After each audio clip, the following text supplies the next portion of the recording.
জুলাই ঘোষণাপত্র প্রণয়নের প্রস্তুতির অংশ হিসেবে রাজনৈতিক দলগুলোর প্রতিনিধিদের সাথে বৈঠকে বসছেন প্রধান উপদেষ্টা মোহাম্মদ ইউনূস। বিকেল ৪টায় রাজধানীর ফরেন সার্ভিস একাডেমিতে শুরু হবে সর্বদলীয় এই বৈঠক। বুধবার প্রধান উপদেষ্টার কার্যালয় থেকে এক বার্তায় এই তথ্য নিশ্চিত করা হয়েছে। বৈঠকে প্রধান উপদেষ্টা ডক্টর মোহাম্মদ ইউনূসের নেতৃত্বে সরকারের অন্য উপদেষ্টারাও যোগ দেবেন। এর আগে ছাত্র জনতার আন্দোলনে আওয়ামী লীগ সরকারের পতনের পর অভ্যুত্থানকে কেন্দ্র করে একটি ঘোষণাপত্র প্রকাশের ঘোষণা দেয় বৈষম্য বিরোধী ছাত্র আন্দোলন ও জাতীয় নাগরিক কমিটি।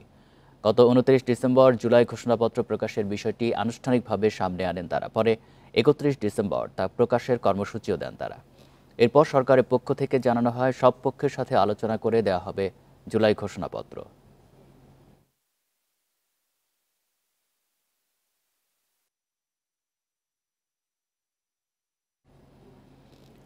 রাজনৈতিক দলগুলোর সঙ্গে আলোচনা করে দ্রুততম সময়ের অভ্যুত্থানের ঘোষণাপত্র প্রকাশের আহ্বান জানিয়েছে বৈষম্য বিরোধী আন্দোলন এবং জাতীয় নাগরিক কমিটি। বুধবার রাতে রাজধানীর বাংলা মোটরে বৈষম্য বিরোধী ছাত্র আন্দোলনের কেন্দ্রীয় কার্যালয়ে এই আহ্বান জানানো হয়। ঘোষণাপত্র প্রকাশে ১৫ জানুয়ারি পর্যন্ত সময় বেঁধে দিলেও সরকারের দৃশ্যমান উদ্যোগ দেখা যায়নি বলে নিন্দা জানায় বৈষম্য বিরোধী আন্দোলন। সংগঠনের নেতারা জানান, রাজনৈতিক দলগুলোর সাথে আলোচনার পরও ঘোষণা দিতে গড়িমসি করলে আন্দোলন হবে। সব রাজনৈতিক দলের সদিচ্ছা থাকলে এই উদ্যোগ আরও আগেই নেওয়া হতো বলে মন্তব্য করেন জাতীয় নাগরিক কমিটির আহ্বায়ক নাসির উদ্দিন পাটোয়ারি। সরকারকে স্পষ্ট ভাষায় জানিয়ে দিতে চাই, বৈষম্য বিরোধী ছাত্র আন্দোলন, জাতীয় নাগরিক কমিটি সহ গণ অভ্যুত্থানের সকল অংশীজনদের সঙ্গে আলোচনা করে অবিলম্বে প্রক্লেমেশন জারির তারিখ ঘোষণা করুন। সরকার ভিজিবল অনেকগুলো উদ্যোগ নিতে পারত, সেটা সরকারের একটা ব্যর্থতার পরিচয় হয়েছে। সরকার যেহেতু সবাইকে একসাথে একটা ঐক্যবদ্ধ টেবিলে বাংলাদেশের সুবর্ণ সুযোগে আনার সুযোগ করেছেন, সেজন্য আমরা সরকারকে ধন্যবাদ জানাচ্ছি। গণপ্রজাতন্ত্রী বাংলাদেশ পরিবর্তন করে জনগণতন্ত্রী বাংলাদেশ করার সুপারিশ করেছে সংবিধান সংস্কার কমিশন।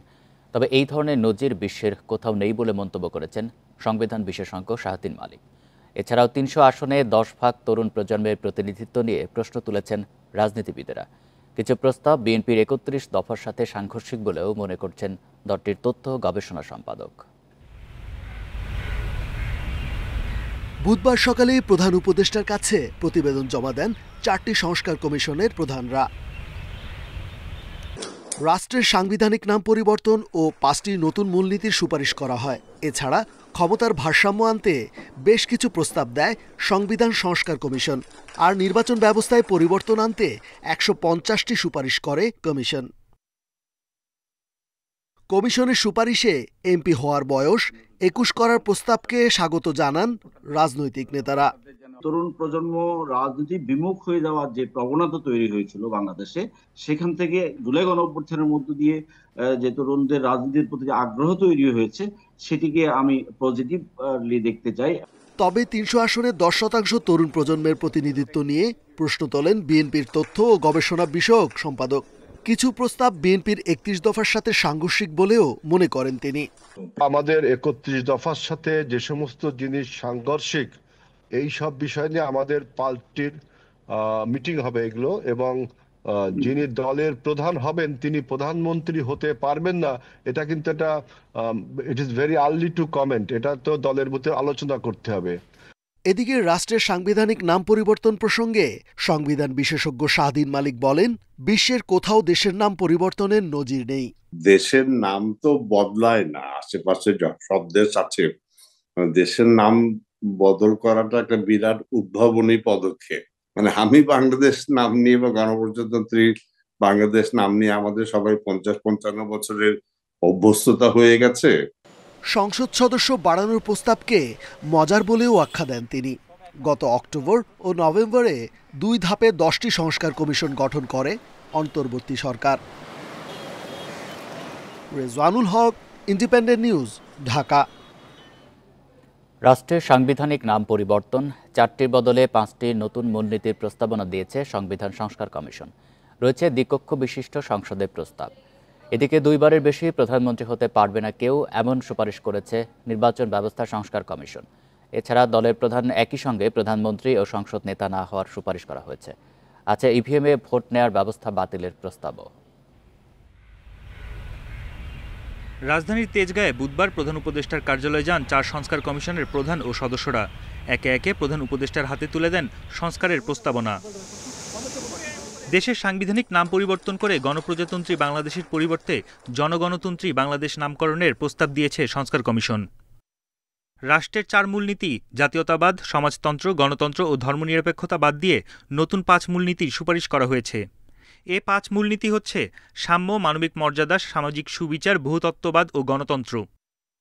প্রস্তাব করা হয়েছে দ্বিকক্ষ বিশিষ্ট সংসদের, রাষ্ট্রপতি ও প্রধানমন্ত্রীর ক্ষমতার ভারসাম্য, নাগরিকতন্ত্র অংশে সব ভাষাকে স্বীকৃতি দেওয়া হয়েছে। তবে আমরা রাষ্ট্রের 5টি মূলনীতি সুপারিশ করছি। সেগুলি হচ্ছে সাম্য, মানবিক মর্যাদা, সামাজিক সুবিচার, বহুত্ববাদ এবং গণতন্ত্র। গণভোটের পুনরুদ্ধার বা পুনঃপ্রতিষ্ঠার কথা বলেছি। নির্বাচন ব্যবস্থা শক্তিশালী করার জন্য 150টি সুপারিশ করেছে কমিশন। নিম্নকক্ষে আসন সংখ্যা 400 করা, যার মধ্যে 100 আসনে নারীরা ভোটের মাধ্যমে নির্বাচিত হবেন। উচ্চকক্ষে 105 আসনে হবে দলের প্রাপ্ত ভোটের আনুপাতিক হারে। এছাড়া একই ব্যক্তি প্রধানমন্ত্রী, দলীয় প্রধান ও সংসদ নেতা না হওয়া 2 বারের বেশি প্রধানমন্ত্রী হতে পারবে না কেউ। ইভিএম বাতিল ও একটি আসনে মোট ভোটারের 40 ভাগের কম ভোট পড়লে পুনর্নির্বাচনের সুপারিশ করা হয়েছে। সকল অংশীজনের যেন দায়বদ্ধতা প্রতিষ্ঠিত হয় এবং নির্বাচনটা যেন অন্তর্ভুক্তিমূলক হয় এবং ভোটারদের যেন ভোট দেওয়ার অধিকার প্রতিষ্ঠিত হয়। এ সময় প্রধান উপদেষ্টা বলেন, আগামী নির্বাচন করতে হবে ঐক্যের ভিত্তিতে। আমরা একটা নতুন দেশ, নতুন বাংলাদেশ তৈরি করার স্বপ্ন নিয়ে এটার কাঠামো রচনা করার কাজ আপনাদের হাতে দিয়েছিলাম কমিশনের মাধ্যমে। এটার মাধ্যমে আমরা আলোচনা শুরু করব সবার সঙ্গে, যে সবার মন এর মধ্যে সায় দিচ্ছে কিনা, অঙ্গীকারগুলো পূরণ হচ্ছে কিনা। এটা হলো আলোচনার দশকটা আপনারা তৈরি করে দিয়েছেন। 10টি সংস্কার কমিশনের মধ্যে প্রতিবেদন জমা দিল 4টি। এবার রাজনৈতিক দলসহ অংশীজনদের সঙ্গে আলোচনা হবে। বন ইবনে কামাল, ইন্ডিপেন্ডেন্ট নিউজ, ঢাকা। আইনি সংস্থা দুদককে সাংবিধানিক প্রতিষ্ঠানে পরিণত করার সুপারিশ সংস্কার কমিশনের। দুর্নীতিবাজ কর্মকর্তা নিয়োগ বন্ধে 10% বেশি প্রেষণে নিয়োগও বন্ধ চেয়েছে তারা। আর কমিশনের সদস্য 3 থেকে 5 জন করার সুপারিশ হয়েছে। বুধবার বিকেলে রাজধানী ধানমন্ডিতে সংবাদ সম্মেলনে এসব তথ্য জানায় দুদক সংস্কার কমিশন। দুর্নীতির কারণে বাংলাদেশে প্রতি বছর অর্থনৈতিক প্রবৃদ্ধি 2 থেকে 3% কম হয়। এ তথ্য অর্থ মন্ত্রণালয়ের। 2015 সালে তারা একটি গবেষণা করে দুর্নীতি নিয়ে। সে হিসেবে বিগত কয়েক বছরে অনেক পিছিয়েছে এ দেশ। এই দুর্নীতি রোধে আইনি প্রতিষ্ঠান দুদক, কিন্তু সরকারের কাছে দায়বদ্ধতার কারণে এই সংস্থার যুগান্তকারী কোনো পদক্ষেপ দেখা যায়নি। এ কারণে দুদককে সাংবিধানিক প্রতিষ্ঠানে পরিণত করার সুপারিশ সংস্কার কমিশনের। দুদকের একটা সাংবিধানিক স্বীকৃতি আমরা চাই। দুদক আপনারা জানেন সংবিধিত প্রতিষ্ঠান, এটা সাংবিধানিক মর্যাদা নেই। আমরা চাই দুদকে সাংবিধানিক স্বীকৃতি প্রদান করা হোক। কমিশন প্রধান জানান, দুদকে দুর্নীতিবাজ কর্মকর্তাদের নিয়োগ দিয়ে উল্টো অনিয়মকেই সুরক্ষা দিয়েছিল আওয়ামী লীগ সরকার। তাই 10% বেশি প্রেষণে নিয়োগ বন্ধ চেয়েছে সংস্কার কমিশন। আর সংস্কার নিশ্চিতে দুর্নীতি দমন কমিশনের সদস্য 3 থেকে বাড়িয়ে 5 জন করার সুপারিশ হয়েছে। দুদকের কমিশনারদের সংখ্যা বর্তমানে 3 জন আছে। আমরা সেই জায়গায় ন্যূনতম 1 জন নারী সদস্য সহ আমরা 5 জনের একটা কমিশন দেখতে চাই। সেই লক্ষ্যে আমরা সুপারিশ প্রণয়ন করেছি এবং এই 5 জনের মধ্যে এই কমিশনের মেয়াদ হবে 4 বছর, বর্তমানে 5 বছর নির্ধারিত আছে। মহাপরিচালক সহ উচ্চ পর্যায়ে সব কর্মকর্তা নিয়োগে দুদক কর্মকর্তাদের পাশাপাশি যে কোনো যোগ্য ব্যক্তিকে সুযোগ দেওয়ার সুপারিশ রয়েছে প্রতিবেদনে। রিশাদ হুদা, ইন্ডিপেন্ডেন্ট নিউজ, ঢাকা। এনসিটিভির সামনে আদিবাসী ছাত্র জনতার ওপর হামলার ঘটনায় প্রতিবাদ জানিয়েছে বৈষম্য বিরোধী ছাত্র আন্দোলন ও জাতীয় নাগরিক কমিটি। দোষীদের চিহ্নিত করে দ্রুত বিচারের আওতায় আনার দাবি তাদের। বুধবার সন্ধ্যায় শহীদ মিনার প্রাঙ্গণে এক যৌথ বিক্ষোভ সমাবেশে এসব দাবি জানায় তারা। জাতিগত বিভেদ তৈরির বিরুদ্ধে সতর্ক থাকার আহ্বানও তাদের। ষড়যন্ত্রের মাধ্যমে ঐক্য ধ্বংসের চেষ্টার অভিযোগ তুলে ছাত্র নেতারা বলেন, দেশি বিদেশি ষড়যন্ত্রের বিরুদ্ধে ঐক্যবদ্ধ প্রতিরোধ গড়ে তোলা হবে। তারা বলেন, যত দ্রুত সম্ভব এনসিটিভির সামনে হামলার ঘটনায় জড়িতদের বিচারের আওতায় আনতে হবে। ছাত্র জনতার অভ্যুত্থানের পর সংঘাত নয়, এখন নতুনভাবে দেশ গঠনের সময় বলেও উল্লেখ করেন ছাত্র নেতারা। প্রিয় দেশবাসী, আপনাদের এই বিভাজনের বিপক্ষে আপনাদেরকে ঐক্যবদ্ধ থাকতে হবে। তারা করতে চাইবে বিভাজন, আমরা থাকবো ঐক্যবদ্ধ। পাহাড়ের যে ভাই বোনরা রয়েছেন, পাহাড়ের যে জাতিগোষ্ঠী ভাইরা রয়েছেন, আপনাদের প্রতি আহ্বান থাকবে, এই বিদেশি যে পৃষ্ঠপোষকতার যে ষড়যন্ত্র সেগুলোর ফাঁদে আপনারা পা দিবেন না। আগামী অল্প কয়েকদিনের মধ্যে এটার যদি দৃশ্যমান কোনো বিচার না হয় তাহলে আলটিমেটলি তাদের প্রতি আমাদের যে আস্থার জায়গাটা সেটা নষ্ট হবে। আর সেটা যদি নষ্ট হয় তাহলে এই সিস্টেমকে কিভাবে নতুন করে ভেঙে চুরে আবার গড়তে হয় সেটা বৈষম্য বিরোধী ছাত্র আন্দোলন জানে, সেটা জাতীয় নাগরিক কমিটি জানে। কুষ্টিয়ার দৌলতপুর সীমান্তে ভারতের কাছ থেকে 200 একর জমি ফেরত পাচ্ছে বাংলাদেশ। উদ্ধার জমিতে সীমানা পিলার স্থাপন করবে বিজিবি। বুধবার দৌলতপুর সীমান্তে 40 পাড়ায় পদ্মা নদীর চর সংলগ্ন এলাকা পরিদর্শন করেন বিজিবির sector commander colonel Mohammad Maruful Abedin. এ সময় শূন্যরেখায় বিএসএফের চর ভদ্রা কোম্পানি কমান্ডার সহ বিএসএফের টহল দলের সঙ্গে শুভেচ্ছা বিনিময় করেন। পরে সাংবাদিকদের বলেন, উদ্ধার এলাকায় অস্থায়ী পিলারের অবস্থান ও মার্কিং সঠিক রয়েছে। ওই অংশে বিজিবির নিয়মিত টহলও রয়েছে। আন্তর্জাতিক নিয়ম অনুযায়ী দুই দেশের প্রতিনিধির উপস্থিতিতে চূড়ান্তভাবে সীমান্ত পিলার স্থাপনের কাজ শুরু হবে শিগগিরই। এর আগে পদ্মার ভাঙন ও প্রাকৃতিক দুর্যোগের কারণে দুই দেশের সঠিক সীমানা নির্ধারণে জটিলতা তৈরি হয় দৌলতপুর অংশে। গত সেপ্টেম্বরে বিজিবি বিএসএফের এক বৈঠকে প্রায় 200 একর জমির মালিকানা বাংলাদেশকে বুঝিয়ে দেওয়ার সিদ্ধান্ত হয়। আমাদের সার্ভে অফ বাংলাদেশের কাছে চিঠি দিয়েছে। আগামী 19শে জানুয়ারি আমাদের পূর্ববর্তী 6টি পিলারের যে সংস্কার কার্যক্রম হবে সেটির পরবর্তীতেই আমাদের এখানে চূড়ান্তভাবে পিলারও ইনশাল্লাহ নির্মাণ হবে। ঢাকা উত্তর সিটি কর্পোরেশনে উপকর কর্মকর্তা পদে অতিরিক্ত দায়িত্বের হিড়িক পড়েছে। পৌর শাখায় 40টি পদের বিপরীতে দায়িত্ব দেওয়া হয়েছে 52 জনকে। রাজস্ব বাড়াতে এই পদক্ষেপ নেওয়া হলেও বাস্তবে ঘটছে উল্টোটা। গেল অর্থবছরের চেয়ে এবার কর আদায় প্রায় 100 কোটি টাকা কম। অভিযোগ রয়েছে এসব দায়িত্ব বন্টনে মানা হয়নি কোনো বিধি।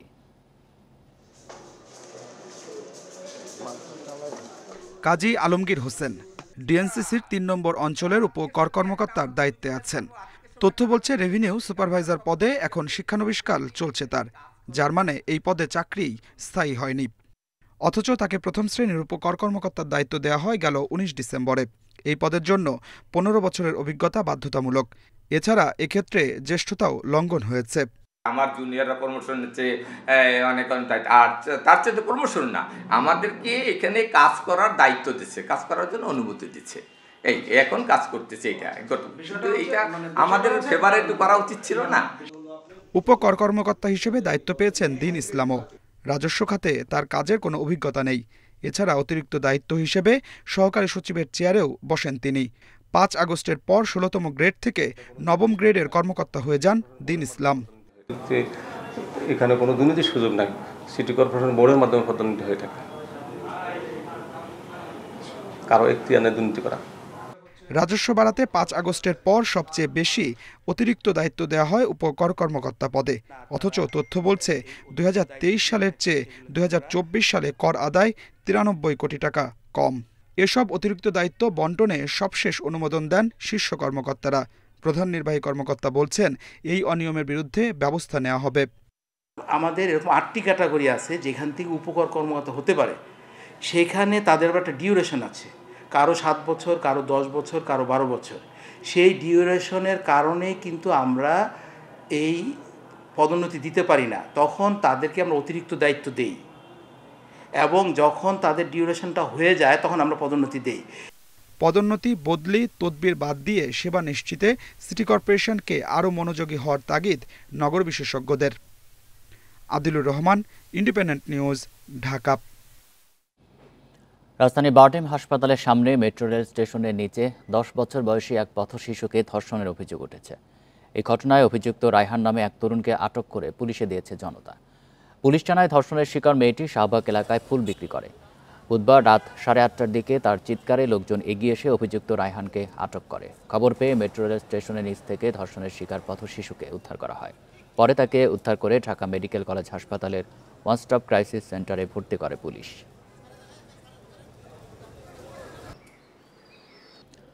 রেস্তোরাঁ খাতে আরোপিত ভ্যাট হার পুনর্বিবেচনা করার সিদ্ধান্ত নিয়েছে জাতীয় রাজস্ব বোর্ড এনবিআর। বুধবার প্রথম সচিব মশিউর রহমানের সই করা এক চিঠিতে এই তথ্য জানানো হয়েছে। এনবিআর জানিয়েছে, রেস্তোরাঁ মালিক সমিতির চিঠির পরিপ্রেক্ষিতে ভ্যাট হার পুনর্বিবেচনার সিদ্ধান্ত নেওয়া হয়েছে। এই অবস্থায় ভ্যাটের আওতাসহ রাজস্ব বৃদ্ধি ও শান্তি শৃঙ্খলা বজায় রাখার ক্ষেত্রে সমিতির বিশেষ সহযোগিতা কামনা করেছে এনবিআর। একই সঙ্গে আরও কয়েকটি পণ্য ও সেবার ওপর আরোপিত ভ্যাটও পুনর্বিবেচনা করা হতে পারে বলে প্রতিষ্ঠানটির অন্য একটি সূত্রে জানা গেছে। এদিকে দেশব্যাপী মানববন্ধন কর্মসূচি চালিয়ে যাবার ঘোষণা দিয়েছে রেস্তোরাঁ মালিক সমিতি। তারা বলছে, এ খাতে শুধু ভ্যাট নয়, সম্পূরক শুল্ক প্রত্যাহার করতে হবে। সমস্ত মালিকরা চাচ্ছে তাদের দাবিগুলা কনক্রিট ডিসিশন না আসা পর্যন্ত এই দাবি আদায়ের জন্য তারা মাঠে থাকতে চায়। দ্বিতীয় ব্যাপারটা শুধু ভ্যাট না, এটার সাথে এসডি আছে 10%, সেটা প্রত্যাহার, বাড়ি ভাড়ার উপরে 15% ভ্যাট আছে। ভ্যাট নিবন্ধনের সীমা কমানোয় ব্যবসার পরিচালন খরচ বাড়বে ক্ষুদ্র ও মাঝারি ব্যবসায়ীদের। বাড়তি করের চাপ জনগণের ওপর পড়ায় বেচাকেনা কমার আশঙ্কা তাদের। তারা বলছেন, সরকারের এই সিদ্ধান্তে বিনিয়োগে উৎসাহ হারাবেন উদ্যোক্তারা। মূল্যস্ফীতি কমাতে বাড়তি ভ্যাট ও সম্পূরক শুল্ক প্রত্যাহারের দাবি তাদের। চলতি অর্থবছরের মাঝপথে এসে ব্যবসা প্রতিষ্ঠানের বার্ষিক লেনদেনের উপর ভিত্তি করে টার্নওভার কর বসানোর সিদ্ধান্ত নিয়েছে এনবিআর। বিদ্যমান আইন অনুযায়ী কোনো ব্যবসা প্রতিষ্ঠানের বার্ষিক বিক্রি 50 লাখ থেকে 3 কোটি টাকা পর্যন্ত হলে তার জন্য 4% ভ্যাট প্রযোজ্য ছিল। তবে এখন টার্নওভার 50 লাখ টাকা ছাড়ালেই 15% ভ্যাট দিতে হবে ব্যবসা প্রতিষ্ঠানকে। ক্ষুদ্র উদ্যোক্তারা বলছেন, দেশের সার্বিক পরিস্থিতিতে বেচাকেনা কমায় তাদের মুনাফাও কমেছে। ভ্যাটের সীমা পরিবর্তনে নতুন করে সংকটে পড়তে হবে তাদের। 5-7 বছর 5% ভ্যাটের উপরে যথেষ্ট যন্ত্রণা যাচ্ছে। সেখানেই তো আমরা আসলে ত্রাহি অনেক সুপারমার্কেট বন্ধ হয়ে গেছে। দেখেন তো সুপারমার্কেটে মনে হয় আরে কি জানি হচ্ছে, আসলে কিন্তু তা না। ভর্তুকি দিয়ে বড় বড় কোম্পানিগুলো সুপারমার্কেট চালাচ্ছে। জিডিপিতে প্রতি বছরই ছোট, মাঝারি, ক্ষুদ্র ও কুটির শিল্প খাতের অবদান বাড়ছে। বিবিএস এর তথ্য বলছে 2022-23 অর্থ বছরে 7.16% পর্যন্ত অবদান বেড়েছে এসব খাতের। টার্নওভারে ভ্যাটের এ পরিবর্তন নতুন উদ্যোক্তা তৈরিকে নিরুৎসাহিত করছে বলেও মনে করছেন ব্যবসায়ী নেতারা। একটা সেট রুলের ভিতরে আমি বিনিয়োগকারীদেরকে উৎসাহ করলাম, মাঝখানে এসে আমি যদি কিছু বাড়ায় দেই, এটা বিনিয়োগটা পুরোপুরি নিরুৎসাহিত হবে। কোনো ইনভেস্টর এটা এখন আর ইনভেস্ট করতে চাবে না যদি আপনি স্ট্যাবল না থাকেন আপনার নীতিতে। যখন এই ধরনের আপনার চাপিয়ে দেওয়া বিষয় আসবে, তখন কিন্তু উদ্যোক্তাও সৃষ্টি হবে না, আর দেশের অর্থনীতিও কোনোভাবে সচল হবে না। অতএব এটা নিয়ে সরকারকে আমরা অনুরোধ জানাবো, আপনারা রিথিঙ্ক করেন এবং ক্ষুদ্র এবং মাঝারি শিল্পকে বাঁচিয়ে আপনারা আপনাদের করের এবং ভ্যাটের নীতি আপনারা প্রণয়ন করেন। আইএমএফের সুপারিশ বাস্তবায়নে নয়, অর্থনীতির বর্তমান অবস্থা বিবেচনা নিয়ে কর কাঠামো নির্ধারণের আহ্বান উদ্যোক্তাদের। তৌহিদ রানা, ইন্ডিপেন্ডেন্ট নিউজ, ঢাকা। ভোর থেকে রাজধানীতে বয়ে যাচ্ছে ঠান্ডা বাতাস, এতে বেড়েছে শীতের অনুভূতি।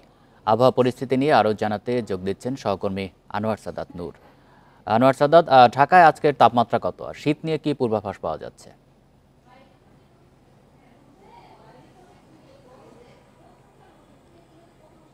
গতকাল সন্ধ্যার পর থেকে মানে রাত থেকে কিন্তু যে মৃদু বাতাসের সাথে ঠান্ডার যে একটা অনুভব সেটা কিন্তু রাজধানীতে পাওয়া যাচ্ছে। সকাল থেকেও কিন্তু সেই একই দৃশ্য আমরা দেখেছি যে সকালের একটা হিমেল বাতাসের সাথে যে রাজধানী জুড়েও একটা ঠান্ডার পরশ সেটা কিন্তু বোঝা যাচ্ছে। তবে রৌদ্রোজ্জ্বল আবহাওয়ার কারণে সেই ঠান্ডাটা তাপ বাড়ার সাথে সাথে আর খুব একটা বোঝা যাচ্ছে না।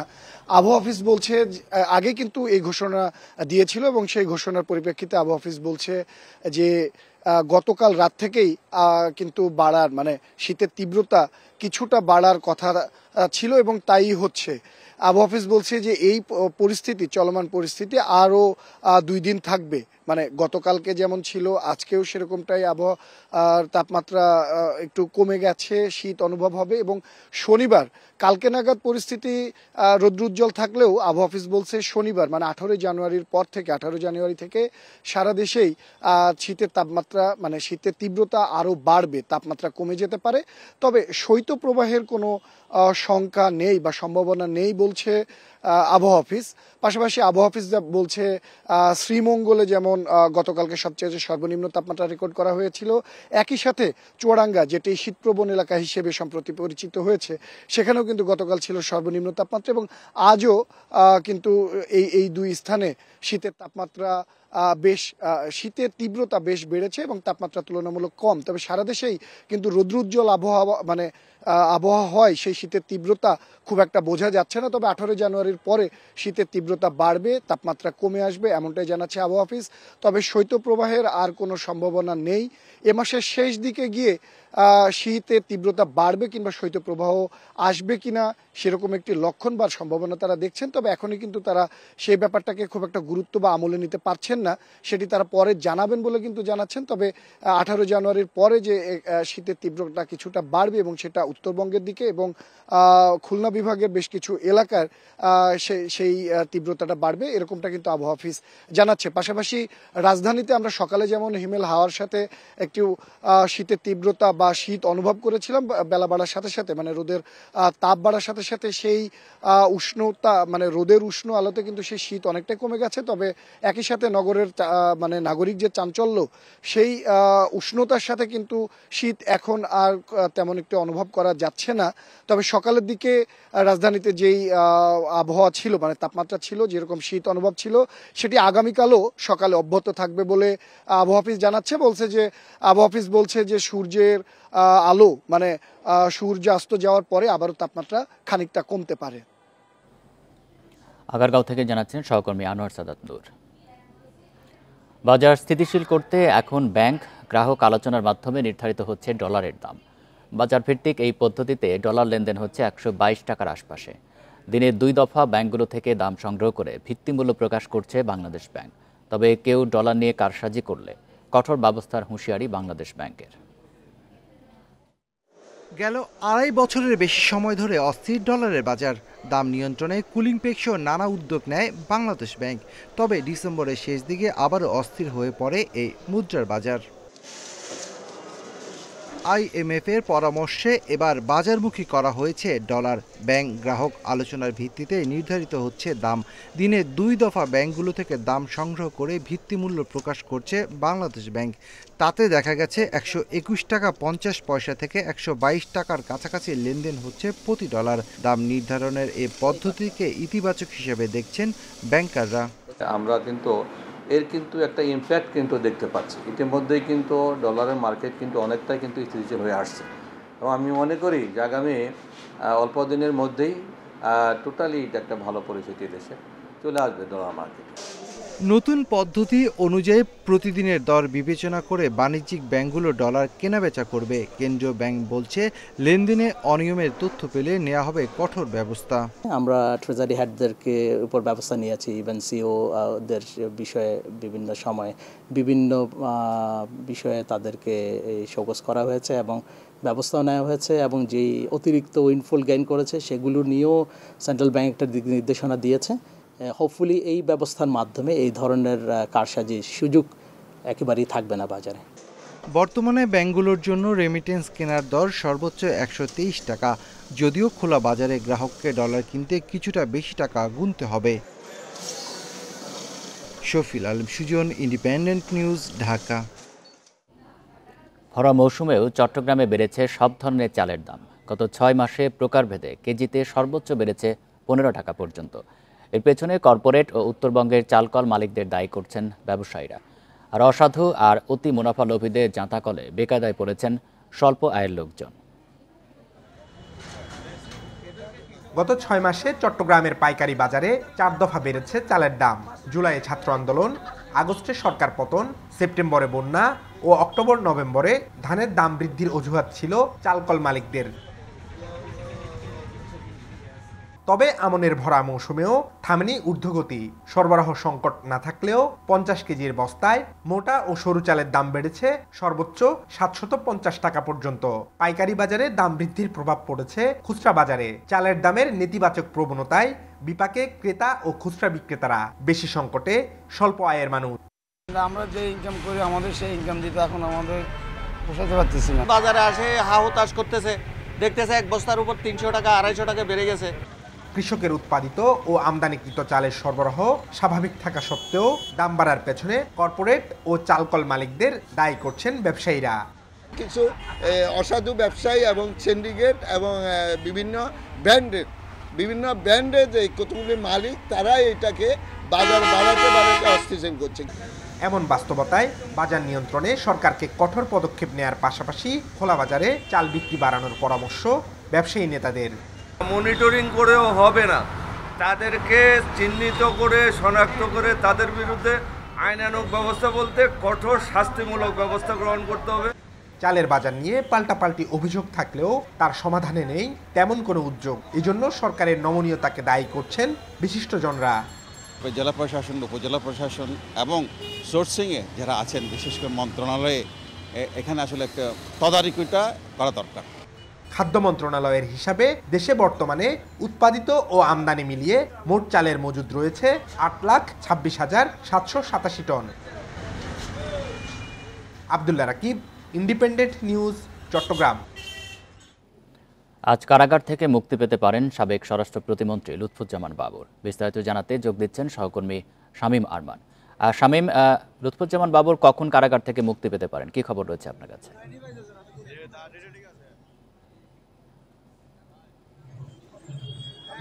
বলছিলেন যে চট্টগ্রাম যে 10টা প্রশ্ন মামলায় যে সাবেক স্বরাষ্ট্র প্রতিমন্ত্রী লুৎফুজ্জামান বাবর, সে কিন্তু 17 বছর কারাভোগের আপনারা কি এবং সে আমাদেরকে আসুন সবাই কয়েকজন সাথে আমাদের যেমন কথা হয়েছে, তারা জানালো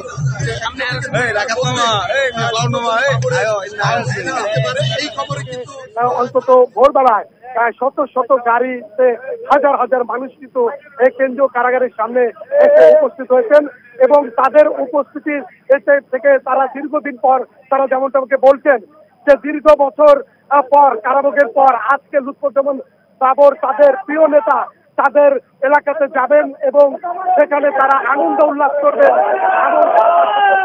এবং তারা যেমনটা আমাকে তারা যেমন একটা বলেছেন যে লুৎফুজ্জামান বাবরের এই আনন্দে তারা কিন্তু আত্মহারা, তারা নিজ এলাকা তাদের বাবর এবং এই খবরে কিন্তু তারা বলছেন জানিয়েছেন যে লুৎফুজ্জামান বাবরের এই কারাভোগের জীবন শেষে আজকে তিনি হয়তো তার নিজ এলাকা ফিরে যাবেন, তাদের লোকজন এমনটা জানাচ্ছেন এবং তারা ব্যানার ফেস্টুন এবং বিভিন্ন মালা নিয়ে কিন্তু তারা এখানে হাজির হচ্ছেন এবং বিভিন্ন গাড়িতে দেখেছি তারা শ্বাসরুদ্ধ করে তারা এখানে হাজির হচ্ছে। ভোরবেলা থেকে তাদের উপস্থিতিতে পুরো প্রশাসনের নিবিড় যেটা বলা যায় যে প্রশাসন কিন্তু এখানে একদম ছায়ার মতো তারা রয়েছেন এবং নিরাপত্তার চাদরে ঘেরা রয়েছে এই এলাকা। এবং আরেকটি বিষয় তো জানাতে চাই, লুৎফুজ্জামান বাবর মামলায় যে তিনি সাজা খেতেছেন, আজকে তার মেলার মধ্য দিয়ে তাদের নেতাকে তারা নিয়ে যাবেন এমনটা প্রত্যাশা করেছেন এবং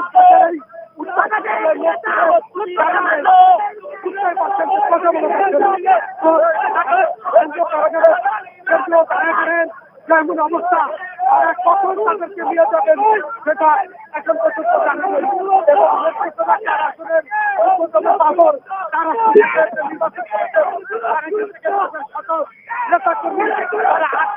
তাদেরকে নিয়ে যাবেন এবং কেন্দ্রীয় কারাগারের সামনে থেকে জানাচ্ছিলেন সহকর্মী শামীম আরমান।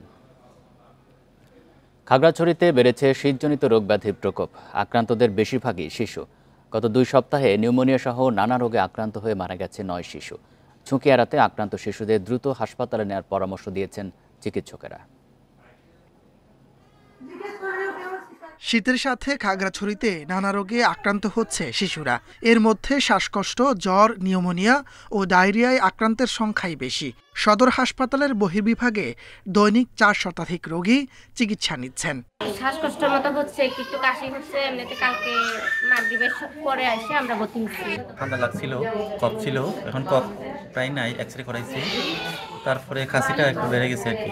হাসপাতালের দেয়া তথ্যে চলতি মাসের 15 দিনে ঠান্ডাজনিত নানা রোগে মারা গেছে 9 শিশু। বাড়তি রোগীর চাপ সামলাতে হিমশিম অবস্থা চিকিৎসক নার্সদের। 15 তারিখ পর্যন্ত আমাদের শিশু ওয়ার্ডে এখানে 9টা বাচ্চা মারা গেছে, তার ভিতর 3 জন ছিল নিউমোনিয়া ঠান্ডাজনিত আর বাকিগুলো অন্যান্য আদার্স কেসের জন্য মারা গেছে। চিকিৎসকরা জানিয়েছেন সমতলের তুলনায় পাহাড়ের শীতের প্রকোপ বেশি। এই অবস্থায় শিশুদের বাড়তি যত্নের পাশাপাশি জটিলতা বাড়ার আগে হাসপাতালে নেওয়ার পরামর্শ তাদের। শিশুদের ক্ষেত্রে শীতে আক্রান্ত হয়ে বিভিন্ন রোগে সংক্রমণ হওয়ার আশঙ্কা থাকে। নিউমোনিয়া হয়, পাশাপাশি হাঁপানির রোগ থাকলে অ্যাজমার সমস্যা বেড়ে যায়।